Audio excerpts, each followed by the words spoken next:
बारी समाजाच्या वतीने राज्यभरातील शिष्टमंडळाने उपमुख्यमंत्री अजितदादा पवार यांची भेट देऊन समाजाला स्वतंत्र विकास महामंडळ द्यावे अशी मागणी आमदार देवेंद्र भुयार यांच्या नेतृत्वात केली होती। आमदार देवेंद्र भुयार यांच्या मागणीची दखल घेऊन राज्याचे उपमुख्यमंत्री अजित पवार यांनी विधिमंडळाच्या अधिवेशनात सदर विकास महामंडळाची घोषणा केली। त्यामुळे बारी समाजात उत्साहाचे वातावरण आहे। आमदार देवेंद्र भुयार या निंबश्री संत शिरोमणी रूपलाल महाराज बारी समाज पान पिंपरी आर्थिक विकास महामंडळ व स्मारक निर्माण करण्यासाठी शासनाकडे पाठपुरावा करून महाराष्ट्र शासनाकडून मंजूर केल्याबद्दल बारी समाजातर्फे आमदार देवेंद्र भुयार यांचा भव्य सत्कार समारंभ आयोजित करण्यात आला होता। यावेळी बारी समाज भवन जरूड येथे शेकडो बारी समाजाच्या नागरिकांनी आमदार देवेंद्र भुयार यांचा भव्य सत्कार केला।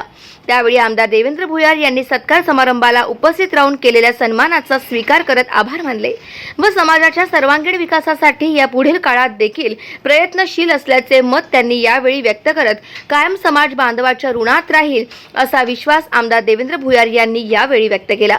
समाजाच्या विविध मागण्यांसह बारी समाजाला स्वतंत्र विकास महामंडळ देण्यात यावे अशी मागणी मागील 2 वर्षापासून आमदार देवेंद्र भुयार यांनी शासनाकडे रेटून धरून विधानसभेत लक्षवेधीद्वारे शासनाचे लक्ष वेधून यशस्वी पाठपुरावा केल्यामुळे बारी समाजाच्या या विषयाचे महत्त्व व गांभीर्य पाहता राज्याचे उपमुख्यमंत्री अजित पवार यांनी विधिमंडळाच्या अधिवेशनात बारी समाजासाठी राष्ट्रसंत शिरोमणी श्री रूपलाल महाराज आर्थिक विकास महामंडळ घोषित केले।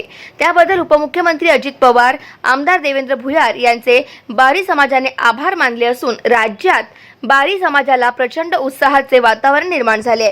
यावेळी हे वातावरण बघायला मिळाले। गाव माझा न्यूज करिता महादेव नवघरे, अमरावती।